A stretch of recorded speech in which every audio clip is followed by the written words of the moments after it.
بسم الله الرحمن الرحيم.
الحمد لله رب العالمين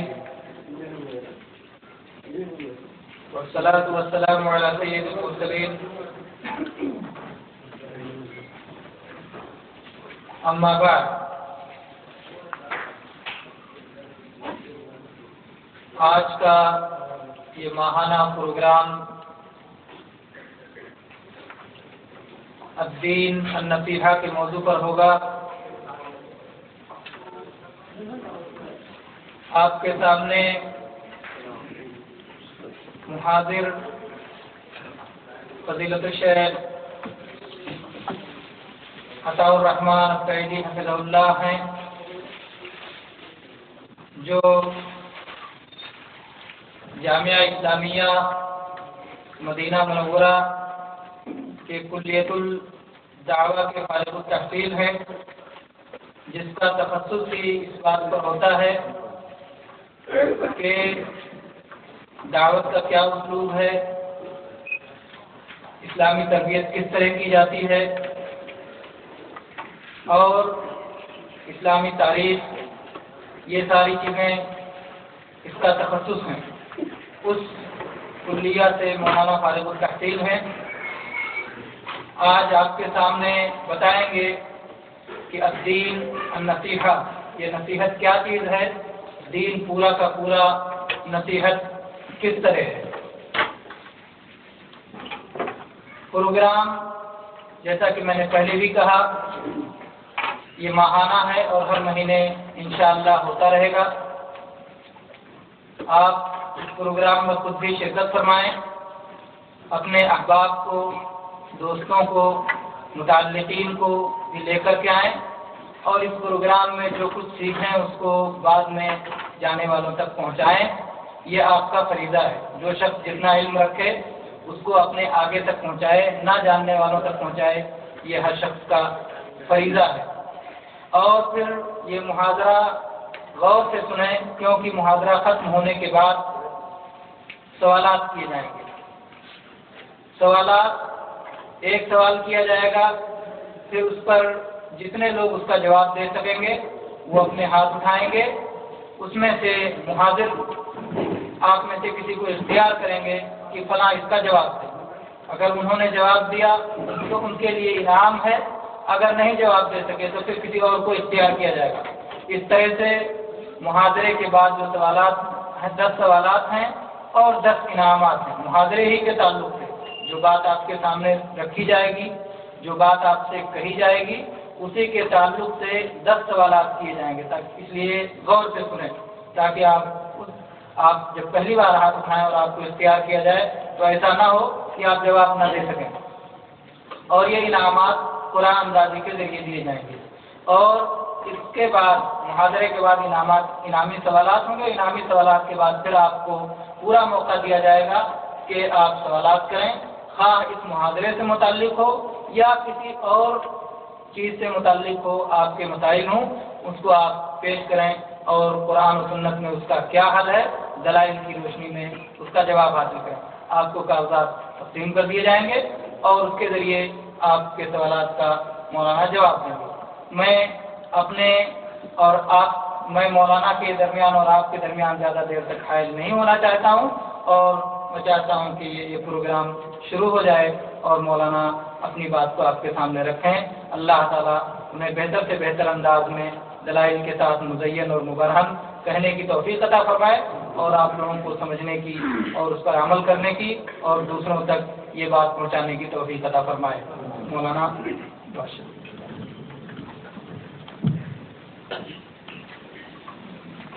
السلام علیکم ورحمۃ اللہ وبرکاتہ۔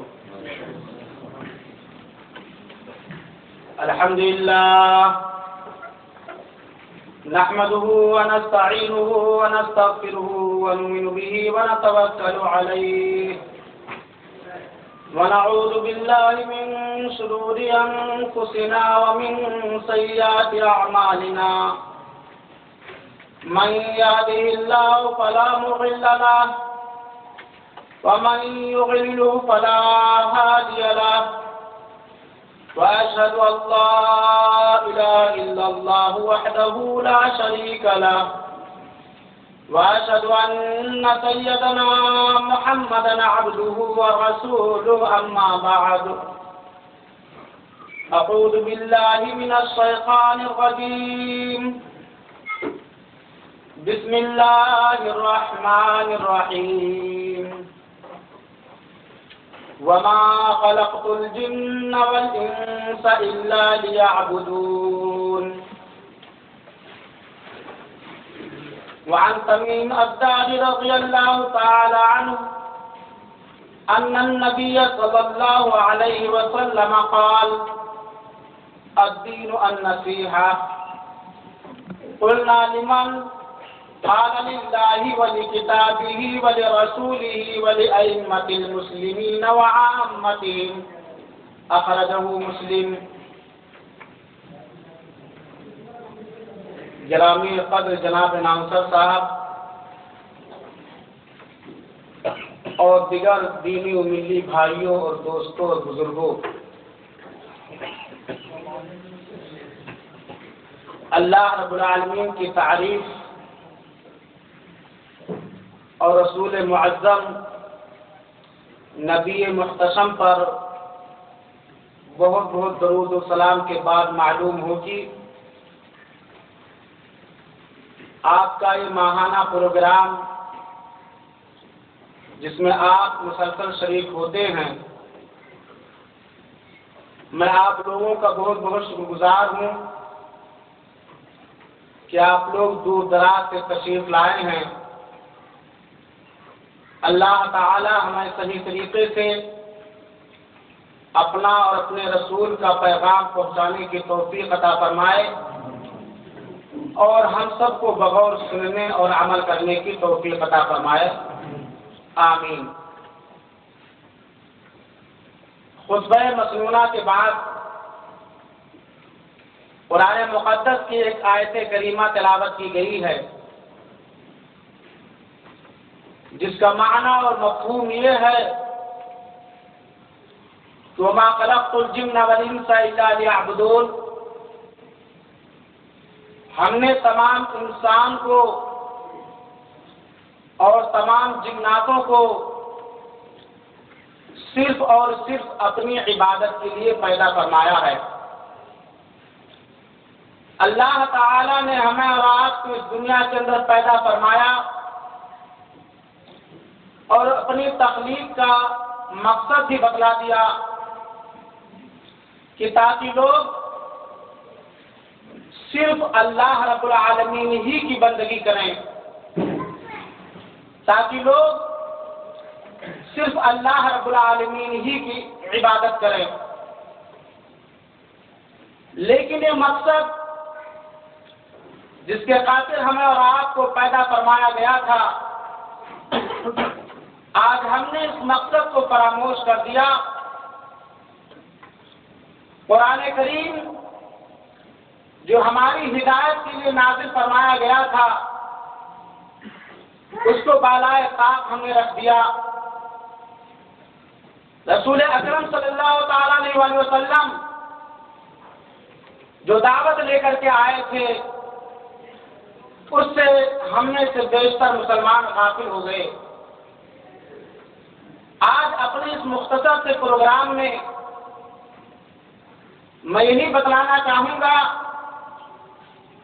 کہ اللہ رب العالمین کا سب سے بڑا حق ہمارے اوپر کیا ہے، اور جو موضوع ہے الدین والنصیحہ، کہ دین خیر خواہی کا نام ہے،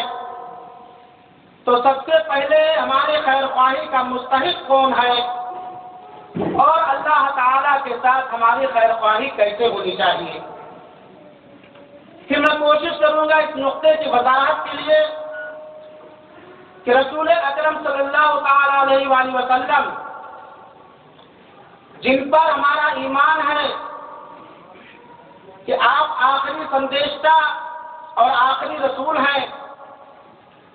اور آپ پر دین اسلام کو تمام اور مکمل کر دیا گیا ہے،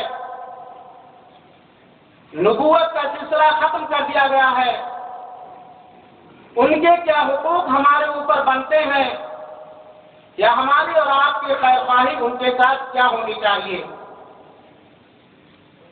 میں نے ان چیزوں کی وضاحت کے لیے صحیح مسلم کے ایک حدیث کا انتخاب کیا ہے،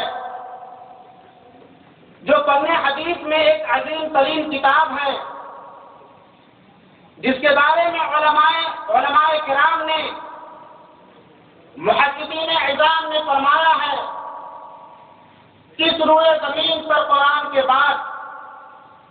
اگر کوئی صحیح کتاب ہے جو سب سے زیادہ صحیح ہے تو صحیح بخاری اور صحیح مسلم ہے۔ اس حدیث کے راوی حضرت تمیم داری رضی اللہ تعالیٰ عنہ ہیں، جو ایک جلیل القدر صحابی رسول ہیں، جن سے صحیح بخاری یا صحیح مسلم کے اندر صرف ایک یہی روایت مروی ہے۔ تمیم داری رضی اللہ تعالیٰ عنہ کہتے ہیں کہ نبی کریم صلی اللہ علیہ وسلم نے فرمایا الدین والنصیحہ،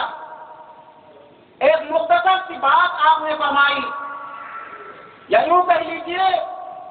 کہ آپ نے ایک مختصر سا بات کیا جو دو کلمے پر مشتمل ہے، الدین والنصیحہ، دین خیر خواہی کا نام ہے۔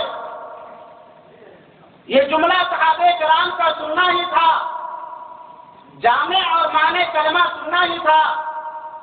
کہ صحابہ کرام نے کہا قلنا لمن، اے اللہ کے رسول اکرم صلی اللہ تعالیٰ علیہ وآلہ وسلم، خیر خواہی کس کے ساتھ کی جائے، شبھیچھا کس کے ساتھ کی جائے؟ آپ نے فرمایا للہ، کہ سب سے پہلے ہماری خیر خواہی اللہ رب العالمین کے لیے ہونی چاہیے۔ ہمارے ذہن و دماغ میں سوال جنم لے رہا ہوگا کہ اللہ رب العالمین تو بے نیاز ہے، وہ کسی کا محتاج نہیں، پھر ہماری خیر خواہی اس کے ساتھ ہونی چاہیے، اس کا مطلب کیا ہے؟ تو در حقیقت جیسا کہ امام خطابی رحمۃ اللہ علیہ نے فرمایا ہے کہ اس خیر خواہی سے اللہ رب العالمین کی کوئی ذاتی منفعت نہیں ہے، بلکہ اس سے صرف خیر خواہی کا فائدہ ہے۔ اور نصیحہ ایک ایسا جامع اور معنی کلمہ ہے کہ عربی زبان میں اس کلمے کے مفہوم کی ادائیگی کے لیے کوئی مفرد لفظ نہیں ملتا، جس کے معنی بہت سارے علماء کرام نے بیان کیے ہیں، حیادت الحد الوافر للمنصوح لہ، کہ جس کے ساتھ خیر خواہی کی جائے اس کو اس کے پورے حقوق عطا کر دیے جائیں، دے دیے جائیں۔ یہاں ایک کوشچن اور سوال اٹھتا ہے کہ جب رسول اکرم صلی اللہ علیہ وسلم نے یہ کہا کہ دین خیر خواہی کا نام ہے، اور صحابہ کرام نے سوال کیا کہ خیر خواہی کس کے ساتھ کی جائے، اچھا معاملہ کس کے ساتھ کیا جائے، تو رسول اکرم صلی اللہ علیہ وسلم نے جواب دیتے ہوئے اللہ تعالیٰ کو مقدم فرمایا کہ سب سے پہلے ہمارے خیر خواہی کا مستحق اللہ رب دن ہے۔ اس سے یہ پتہ چلا کہ دین کے معاملے میں، شریعت کے معاملے میں سب سے پہلے جس کی بات مانی جائے گی وہ اللہ رب العالمین کی بات مانی جائے گی، اور سب سے پہلے خیر خواہی جس کے ساتھ کی جائے گی وہ اللہ تعالیٰ کے ساتھ خیر خواہی کی جائے گی۔ اللہ تعالیٰ کے ساتھ خیر خواہی کا مختصر مفہوم یہ ہے کہ اللہ رب العالمین پر ایمان لایا جائے، کامل ایمان لایا جائے، اور اس کے ساتھ کسی کو شریک نہ کیا جائے، اس کے اسماء اور صفات میں الحاد نہ کیا جائے، اس کے صفات سے کسی کو مشابہ قرار نہ دیا جائے، بغیر کسی تشبیہ کے، بغیر کسی تعطیل کے، بغیر کسی تمثیل کے اللہ رب العالمین کے صفات کو ویسے ہی رکھا جائے جیسے اللہ کے رسول نے بیان فرمایا ہے یا اللہ تعالیٰ نے قرآن مجید کے اندر بیان فرمایا ہے۔ اور اللہ کے ساتھ خیر خواہی کرنے کا مفہوم یہ ہے کہ اللہ رب العالمین کے اوامر کو بجا لایا جائے اور اللہ رب العالمین کے نواہی پر اجتناب کیا جائے۔ اور اللہ رب العالمین نے جو شریعت مطہرہ کا نزول فرمایا ہے، جو لاہ عمل ہمیں عطا کیا ہے، چاہے اس کا تعلق عقیدے سے ہو، چاہے اس کا تعلق معاملات سے ہو، چاہے اس کا تعلق اخلاقیات سے ہو، یا چاہے اس کا تعلق اپنی زندگی کے کسی گوشے سے ہو، فوراً ہی فرمان الہی آ جانے کے بعد یا فرمان الہی سن لینے کے بعد بلا دوسرا اس کے ہم تابع دار ہو جائیں، اس کی بات کو ہم مان لیں، یہ اللہ رب العالمین کے ساتھ سب سے بڑی خیر خواہی ہے۔ اور اللہ کی خیر خواہی کا مفہوم یہ ہے کہ اللہ تعالیٰ کو تمام نقائص سے، تمام عیوب سے منزہ اور پاک سمجھا جائے، اور اس کو صاحب کمال سمجھا جائے، صاحب جلال سمجھا جائے۔ اس کے بعد رسول اکرم صلی اللہ علیہ وسلم نے بیان فرمایا ولی کتاب ہی، اللہ کی خیر خواہی کے بعد اللہ کی نازل کردہ کتاب کے ساتھ خیر خواہی کی جائے، یعنی قرآن مجید جو رسول اکرم صلی اللہ علیہ وسلم کو نازل کیا گیا اس کے ساتھ خیر خواہی کا مفہوم یہ ہے، اس بات کا عقیدہ ہو، اس بات کا ایمان ہو کہ قرآن اللہ کا کلام ہے اور اس کلام کے معنی کسی کا کلام نہیں ہو سکتا، اور وہ اللہ کی صفات میں سے ہے۔ قرآن کی تلاوت کی جائے، قرآن کے معنی مفہوم پر غور کیا جائے، اور جو احکامات اللہ تعالیٰ نے قرآن مجید کے اندر نازل فرمائے ہیں انہیں بطور کار لایا جائے، قرآن کے معانی کو سمجھا جائے، قرآن کے مفہوم کو سمجھا جائے، اور قرآن پر عمل کرنے والوں کے ساتھ محبت کی جائے، قرآن کو راہ عمل بنانے والوں کے ساتھ خیر خواہی کا معاملہ کیا جائے۔ لیکن اگر ہم یہ دیکھیں اپنے معاشرے کے اندر، اپنے سماج کے اندر، تو اللہ رب العالمین نے جس مقصد کے لیے قرآن کو نازل فرمایا تھا، یہ قرآن ہدی للمتقین ہے، متقیوں کے لیے ہدایت کا سامان ہے، یا ہدی للناس ہے، یعنی تمام لوگوں کے لیے ہدایت کا ذریعہ ہے۔ جو چاہے قرآن کی آیات کی تلاوت کر کے اس کے معنی اور مفہوم کو سمجھ کر کے اس سے ہدایت حاصل کر سکتا ہے، لیکن اللہ کے نیک بندے، اللہ کے متقی بندے ہی اس سے فائدہ اٹھاتے ہیں۔ آج اس قرآن کے ساتھ کتنا دوہرا سلوک کیا جاتا ہے، کتنا سوتیلا سلوک کیا جاتا ہے۔ اس قرآن کی شان تو یہ تھی کہ لو انزلنا هذا القرآن على جبل لرأيته خاشعا متصدعا من خشية الله، کہ اگر اس قرآن کو میں مضبوط پہاڑ پہ نازل کر دیتا تو خشیت الہی سے، خوف خدا سے یہ مضبوط پہاڑ پاس ہو جاتا۔ اس قرآن کے بارے میں تو اللہ تعالیٰ نے فرمایا تھا کہ انما المؤمنون الذین اذا ذکر اللہ وجلت قلوبهم واذا تلیت علیہم آیاتہ زادتہم ایمانا، کہ مومن وہ ہیں کہ جب ان کے سامنے اللہ کا ذکر کیا جاتا ہے، جب ان کے سامنے اللہ کے ذکر و اذکار کیے جاتے ہیں، ان کے دل دہل جاتے ہیں، ان کے دل کانپ جاتے ہیں، اور جب قرآن کی آیتوں کی تلاوت کی جاتی ہے، قرآن کی آیات کے مفہوم اور معنی بیان کی جاتے ہیں، تو ان کے ایمان میں اضافہ ہو جاتا ہے۔ قرآن اس لیے نازل کیا گیا تھا کہ ہم اس سے ہدایت حاصل کریں، نہ کہ اس کو اپنے ناجائز اور ناپاک مسائل میں اس کو حل کریں۔ لیکن آج قرآن کو ہم نے بالائے طاق رکھ دیا ہے۔ کون شخص ہے جو قرآن کی تلاوت کی پابندی کرتا ہے؟ آج قرآن استعمال کیا جاتا ہے تعویذوں کے اندر، گھنٹوں کے اندر، شرکیہ کلمات کے اندر، جبکہ جس رسول کے رسالت پر ہی ایمان لائے ہیں اس رسول نے فرما دیا ہے ان تمام والدول والرقیہ شرک، کہ تعویذ گندا اور شرکیہ کلمات سے رقیہ کرنا، جھاڑ پھونک کرنا شرک ہے۔ آج قرآن تعویذ میں استعمال کیا جاتا ہے۔ آج قرآن کی آیتوں کو لے کر کے گھروں میں برکت کے لیے لٹکایا جاتا ہے، نہ کہ قرآن کی تلاوت کی جاتی ہو اور اس کے معانی اور مفہوم پر غور کیا جاتا ہو۔ آج قرآن صرف شفا کے لیے استعمال کیا جاتا ہے، اور یقیناً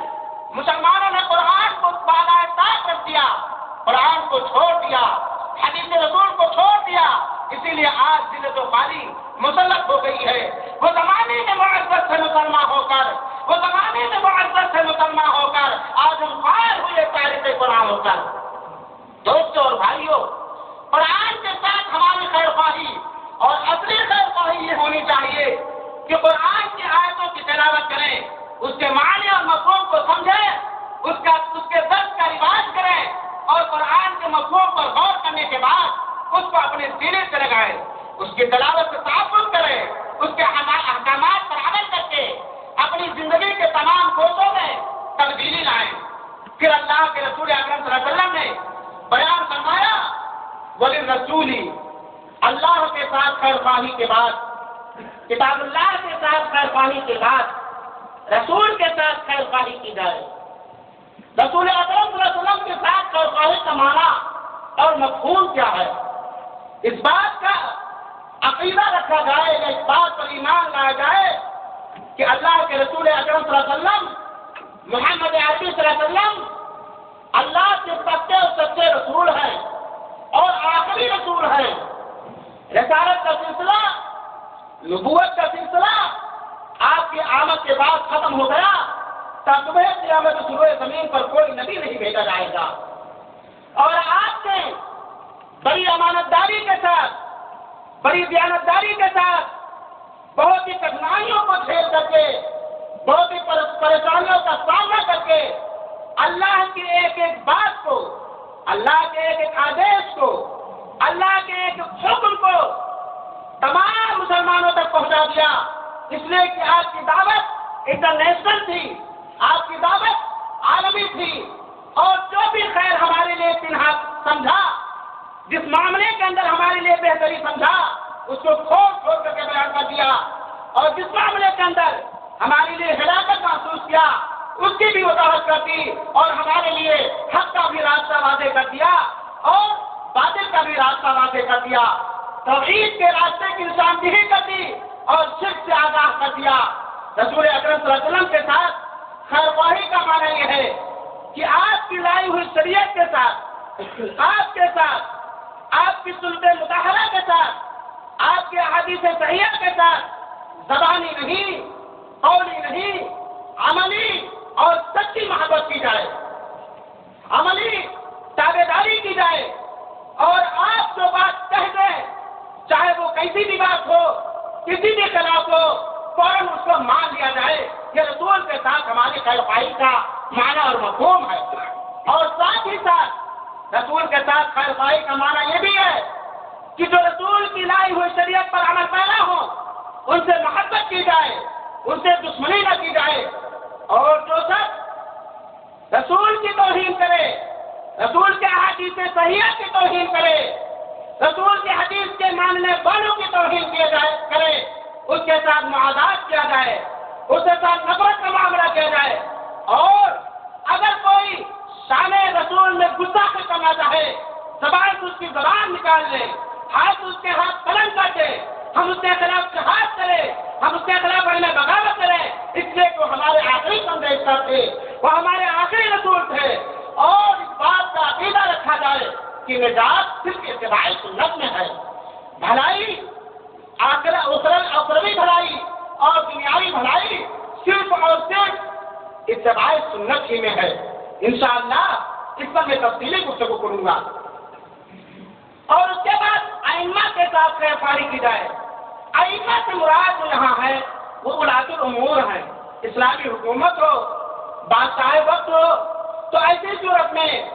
بادشاہوں کی اطاعت کی جائے ان چیزوں میں جن میں اللہ کی اطاعت پنہا ہو، رسول کے اطاعت کے موافق ہو، اور اگر رسول اور اللہ کی اطاعت کے خلاف کوئی حکم دے تو اس کے اطاعت نہ کی جائے۔ اگر وہ اطاعت رسول اور اطاعت اللہ کا حکم دے رہے ہیں تو ان کے خلاف عدم بغاوت نہ برآمد کیا جائے، ان کے خلاف خروج نہ کیا جائے، اور اپنی زکات ان تک پہنچائی جائے، ان کی عزت دی جائے، ان کا احترام کیا جائے، اور اگر وہ جہاد کے لیے اعلان کریں تو اس پر لبیک کہا جائے۔ پھر اس کے بعد اللہ کے رسول اکرم صلی اللہ علیہ وسلم نے بیان فرمایا کہ تمام مسلمانوں کے ساتھ خیر خواہی کی جائے، تمام مسلم بھائیوں کے ساتھ خیر خواہی کی جائے۔ مسلمانوں کا لفظ یہاں پر ہے، مسلمین کا لفظ ہے، اس سے پتہ چلتا ہے کہ مشرکین کے ساتھ ہماری خیر خواہی نہیں ہوگی، اس سے پتہ چلتا ہے کہ کفار کے ساتھ ہماری خیر خواہی نہیں ہوگی، ہماری دوستی مسلمین سے ہوگی،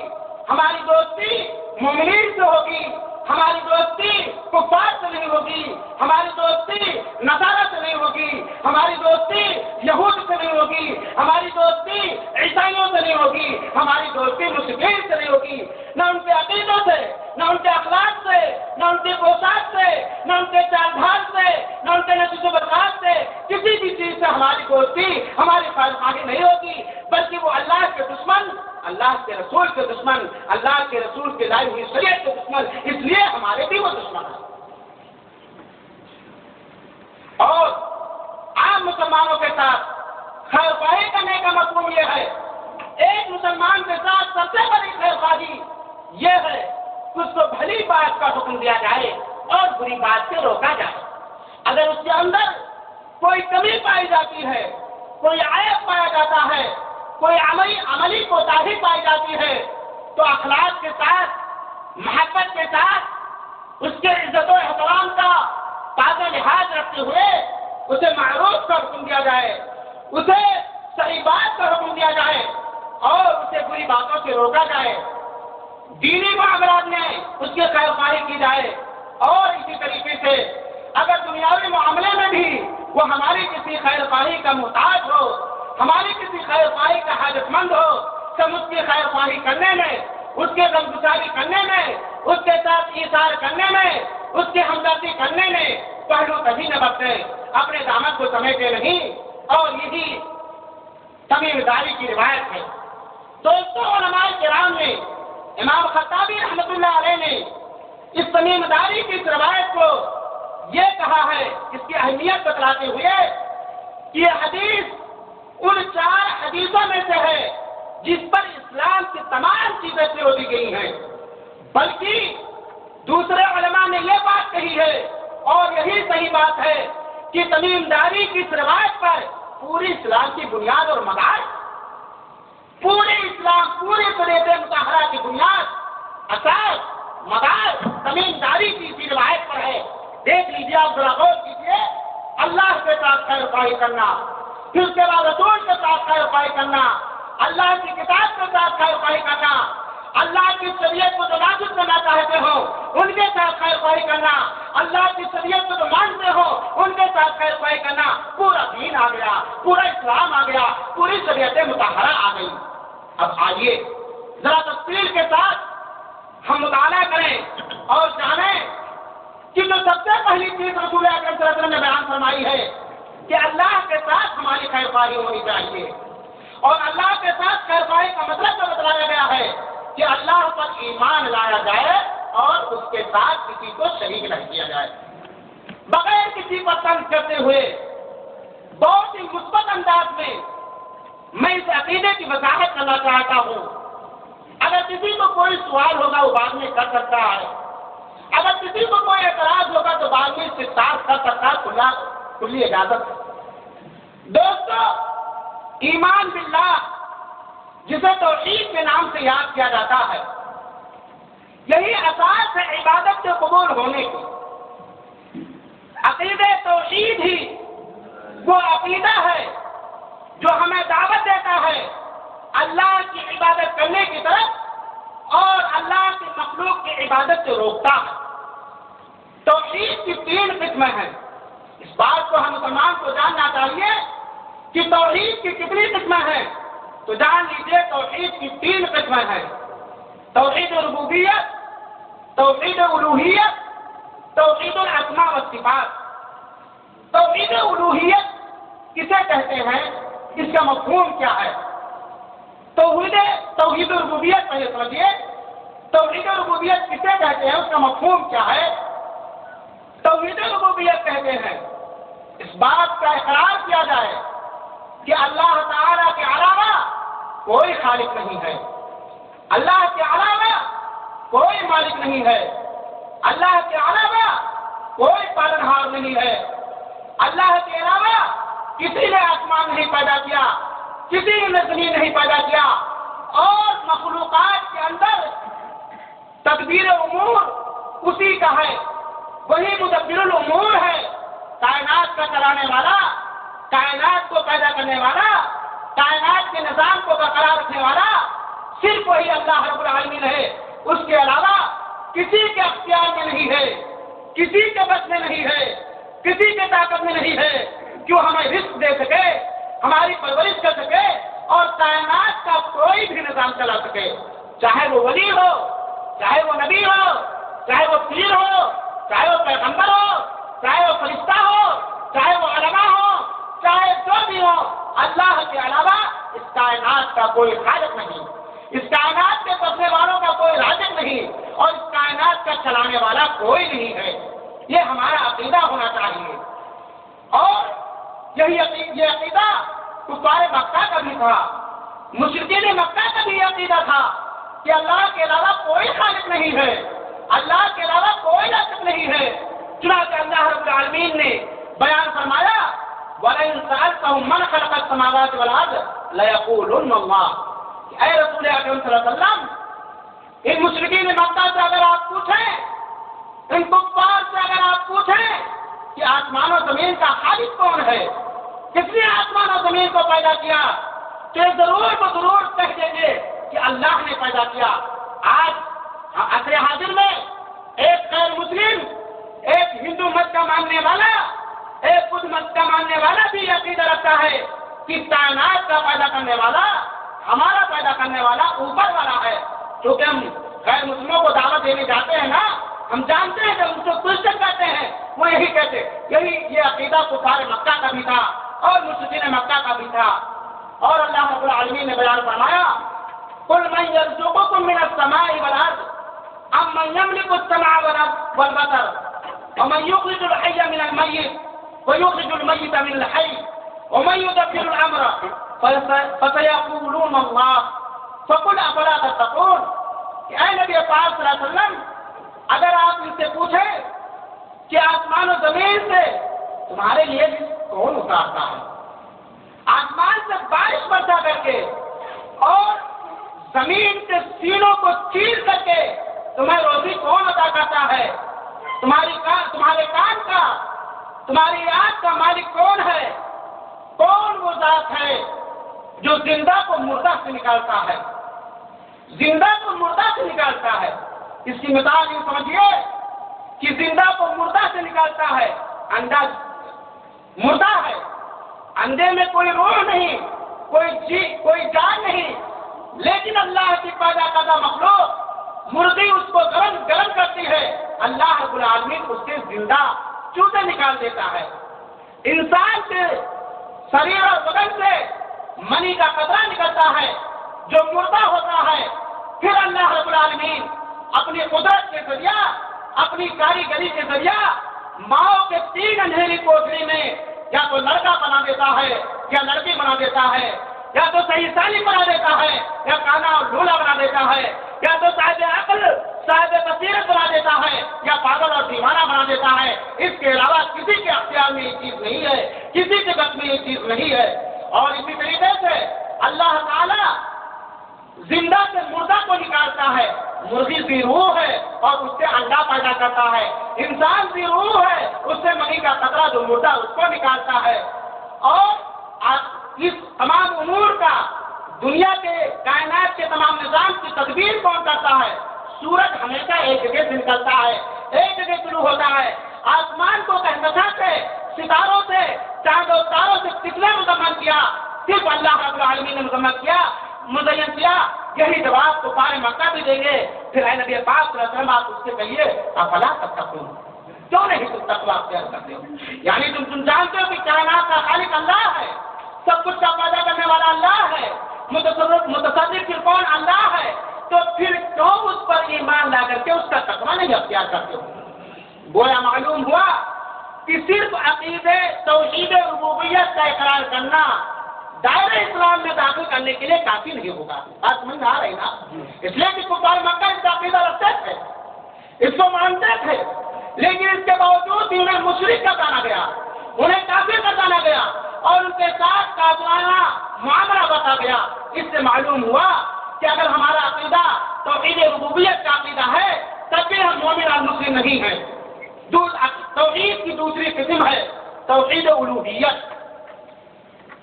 توحید الوہیت کسے کہتے ہیں؟ اسی کو توحید العبادہ کہا جاتا ہے، اور اسی کو توحید اثبات، توحید الطلب والقصد بھی کہا جاتا ہے۔ توحید الوہیت کو توحید العبادہ، توحید الطلب والقصد بھی کہا جاتا ہے۔ یہ علمی چیز ہے، نوٹ کر لیجئے، یاد کر لیجئے۔ توحید الوہیت کا معنی کیا ہے، اس کا مفہوم کیا ہے؟ اور آج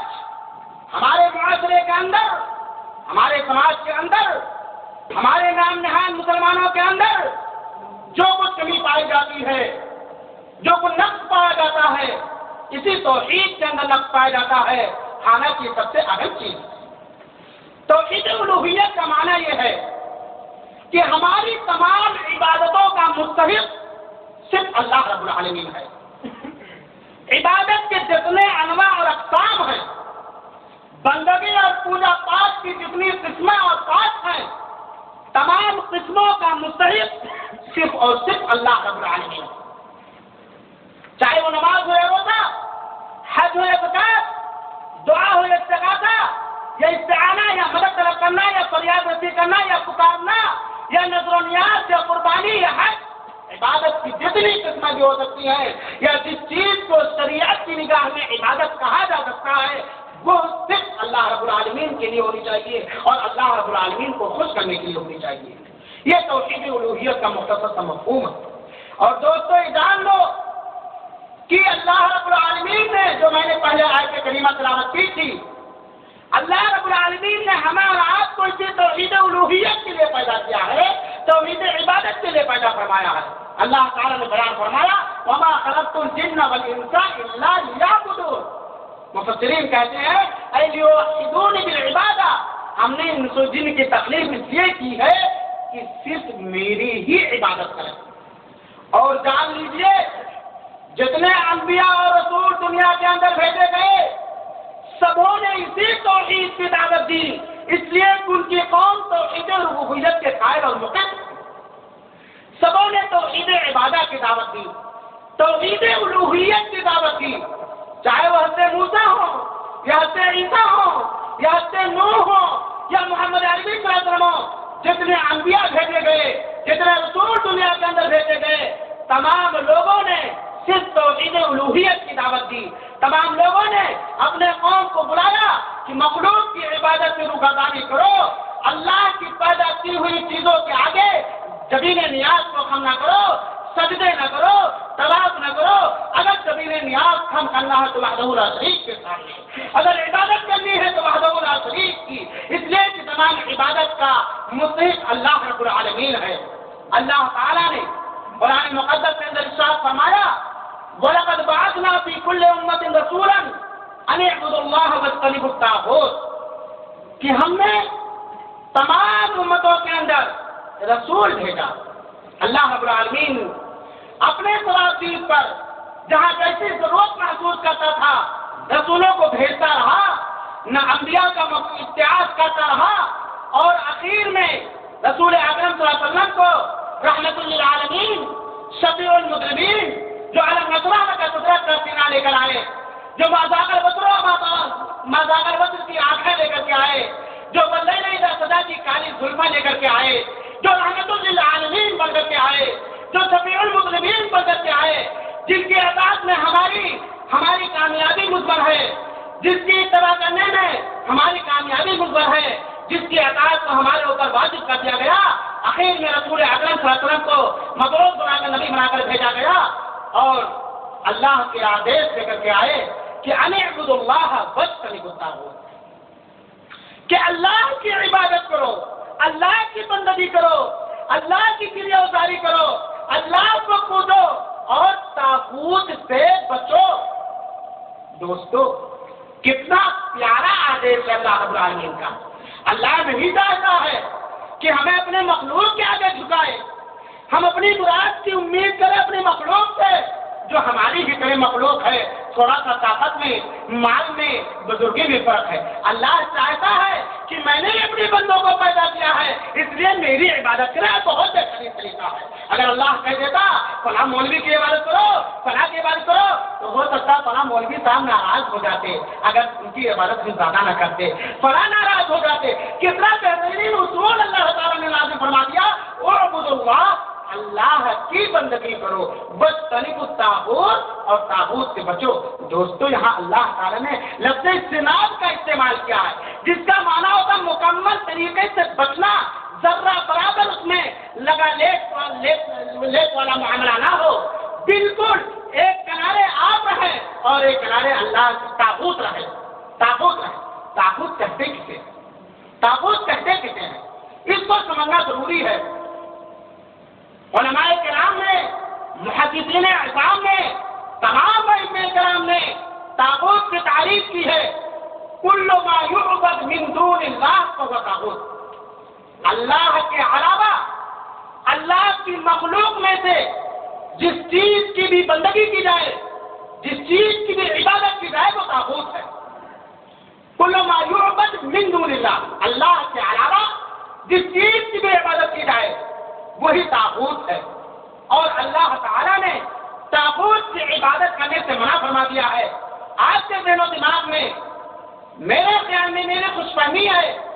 کہ بات بچ رہی ہوگی کہ اللہ کے علاوہ انبیاء بھی ہیں، اللہ کے علاوہ اولیاء بھی ہیں، اللہ کے علاوہ پیران پیر بھی ہیں، اللہ کے علاوہ علماء بھی ہیں، لہذا اگر ہم ان کی عبادت کریں گے تو یہ طاغوت میں ہو جائیں گے، اور کوئی اپنے ایمان کو طاغوت میں کرنا پسند نہیں کرے گا۔ کوئی اپنے مقتدا کو، کوئی اپنے پیشوا کے لیے قطار یہ پسند نہیں کرے گا کہ اس کا شمار اللہ رب العالمین طاغوت میں سے کرے۔ تو دوستو اللہ نے حکم دیا ہے اللہ کی عبادت کرو، طاغوت سے بچو۔ اور سنیے، میں قرآن آیت پڑھوں گا، اس کی تفسیر کروں گا اللہ رب العالمین کی توفیق اور اس کی مدد چاہتے ہوئے۔ بے سبے کی بات کہنے کا میں عاجز اور قائل نہیں ہوں۔ وما ارسلنا من قبلك من رسول الا نوحي اليه انه لا اله الا انا فاعبدون، ہم نے اب سے پہلے جتنے رسول بھیجے سبوں کی طرف ہم نے یہی وحی کی کہ میرے علاوہ کوئی معبود برحق نہیں، لا معبود بحق الا اللہ۔ جتنے رسول بھیجے سب کی طرف میں نے یہی وحی کی کہ میرے علاوہ کوئی عبادت کے لائق نہیں ہے، کوئی معبود برحق نہیں ہے، فاعبدونی، تم میری ہی عبادت کرو۔ اور دوستو یہاں ایک تو اللہ تعالیٰ نے عبادت کرنے کا حکم دیا ہے، گویا ہمیں عبادت کرنی چاہیے،